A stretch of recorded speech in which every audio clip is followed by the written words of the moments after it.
Книга 12. Тао. Путь Вознесения. Манипуляция Арктура и Сириуса на Земле. 6 миллионов лет назад, 24 миллиона человеческих лет назад, арктурианские гуманоиды вызвали ледниковый период, используя Землю для удержания серии ядов, которые арктурианцам во что бы то ни стало требовалось удалить из своей Солнечной системы, чтобы получить возможность вознестись. Они сознательно заморозили Землю, чтобы обеспечить очень медленное высвобождение токсинов. Впрочем, снег все равно не запланированно таял, большинство ядов распространилось, и постепенно проникло в генетическую структуру всех живых существ на Земле. Можно сказать, что использованные яды вместе с ледниковым периодом впоследствии послужили причиной огромного падения сознания всех наделенных сознанием видов на Земле. 300 тысяч лет назад, 12 миллионов человеческих лет назад, Сириус пошел на создание подвешенных в атмосфере Земли ледяных щитов, создавая с их помощью глобальное потепление и выход из сурового ледникового периода. Весьма подобно террариуму, ледяные щиты поддерживали на поверхности Земли достаточную влажность и высокую температуру, при которой шло таяние снега, а Земля получала возможность вновь возвратиться к тропическим садам и Эдема. Имелось много озер пресной воды и мелких водоемов, образовавшихся, когда вслед за формированием ледяных щитов произошло таяние льда. Сириусианские ученые в то время не осознавали наличие преобладающих на Земле ядов, и произвели отбор дельфинов и китов в водоемы и озера с различным составом пресной воды, проделав это приблизительно 275 тысяч лет назад, и уже после того, как оттаяла Земля. Таким образом, дельфины и киты существовали в перенесенных Арктуром на Землю ядах, поскольку при таянии льда яды сливались со всеми водными путями. Со временем, и в течение 100 тысяч лет, 400 тысяч человеческих лет, сознание дельфинов и китов приходило в упадок. Полное сознание, о котором они знали, было утрачено после того, как яды создали в их генетике искажения. Когда упадок происходит очень медленно, и в течение длительного времени, он проходит практически незамеченным. Только путем совместных действий, из кусочков, были собраны их генетические записи, позволившие дельфинам и китам приходить сейчас к пониманию, каким образом 8 ядов, вложенные во все на Земле, повлияли на их биологию. Яды породили медленную генетическую мутацию, при которой шло ухудшение мозговых способностей, в итоге приводящее к увеличивающемуся состоянию бессознательного бытия. Бессознательное состояние бытия можно уподобить части себя самого, которая откалывается, и больше не осознает другую часть целого. Отколотая часть своего «я» изолируется, ибо связанный с ней генетический код, физически больше не используется при строительстве в утробе будущего потомства. Именно отколовшаяся часть себя также известна, как бессознательная.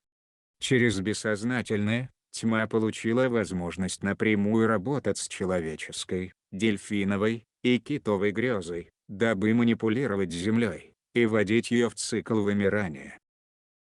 В настоящее время, один остающийся вид сохранил довольно чистую генетическую наследственность от первых форм дельфинов и китов – это ламантин.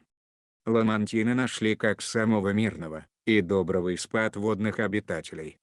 В действительности, ламантин сохраняет магнитный поток энергии, родственный ранним отобранным на Землю дельфинам и китам. Благодаря ламантину была вырезана светокопия Вознесения для всех восходящих в нее сейчас дельфинов и китов, которая ведет к магнитной, миролюбивой и резонирующей с Землей племенной природе. Несмотря на то, что дельфины и киты дополнили разновидности Земли, сами по себе они не входили в грезу земного консенсуса. Данное обстоятельство – область, которая недопонимается людьми. Вы не можете перемещать виды между творениями и сочетать их с душами и потоком энергии другой согласованной реальности, если согласованная реальность не дает на это свое согласие. Земля и души, присутствовавшие на ней, никогда не соглашались охватывать форму дельфинов и китов. Земля также не давала когда-либо согласия охватывать собой человеческую форму. Фактически, Земля не знала о существовании на ней дельфинов и китов, поскольку они оставались в обособленной грезе, заякоренной вокруг Земли учеными Сириуса наряду с ледяными щитами. Земля также никогда не соглашалась на установку ледяных щитов. Хотя, возможно, это и было благосклонным с позиции Сириуса. Фактически, происходило быстрое нагревание и возвращение к тропической стране чудес, но истинная причина разогрева долгое время не осознавалась. Земля и души на ней полагали, что должно быть они овладели мыслеформой, находящейся за причиной ледникового периода, вследствие чего и мог начаться столь быстрый подъем вибрации. Увы, это было не так. Причиной подъема вибрации стало искусственное устройство – ледяные щиты, превратившие Землю в большой террариум. Ситуация толкала души Земли предполагать, что они преодолели карму ледникового периода и справились с мыслеформой, тогда как в действительности такового не произошло, и в этой связи среди душ начал преобладать определенный уровень самонадеянности, которая стала распространенным фактором еще до появления человеческой грезы.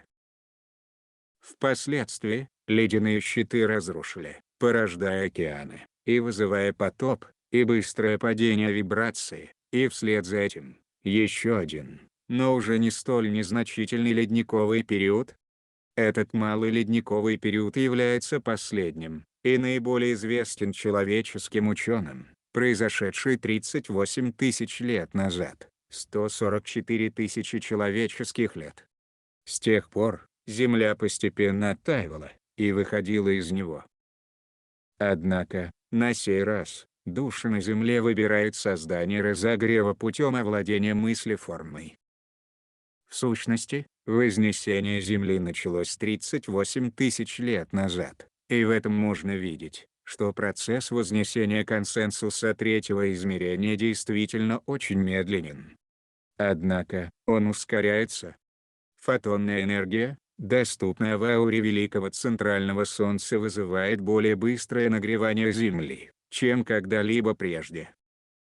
В настоящее время, Земля понимает, что сириусианские ученые создавали для себя альтернативную планету, на случай спасения от ядерного катаклизма в Солнечной системе Сириуса. В те времена Сириус был планетой третьего измерения, и уже подходил к стадии вознесения в звезду. 75 тысяч лет назад сириусианские ученые начали отбирать на Землю первых людей. Люди клонировались и выращивались в лаборатории космического корабля. Ученые пытались выяснить, сможет ли Земля поддерживать магнитную человеческую жизнь на тот случай, если гораздо большее число сириусианцев переместится на нее при чрезвычайных обстоятельствах. Отобранные люди обладали 15 тысяч единиц ДНК и ограниченным голографическим знанием, которое позволяло им существовать в чудной тропической стране, что представляла собой в то время Земля. Во время отбора, все люди, и виды растительной и животной природы вместе с дельфинами и китами, полностью находились вне ведения Земли. Они оставались неизвестными, ибо существовали в параллельной грезе, никак не взаимодействовавшей с грезой Земли до тех самых пор, пока не произошла проблема, которая приводила к изменению мирового магнитного поля. Перестройка поля включала в себя сбор урожая электрической жизненной энергии и формирование мирового энергетического стереотипа Меркабы со стороны еще одной прибывшей проживать на Земле группы гуманоидов, известных как плеядианцы, или анануки, или анну. Когда свершилось действие против желания, или выбора Земли, и изначально чисто магнитное поле стало электромагнитным, Земля осознала, что имеет у себя настоящую проблему. Чем-то это походило на более древние времена, когда Землю выбрали аналогичным пристанищем гуманоиды рептильного происхождения, и развернули проблему схожего характера, известную как динозавры. И так же как и тогда, Земля склонилась к выбору грезы заставить человеческую проблему идти на угасание, так же как и динозавров.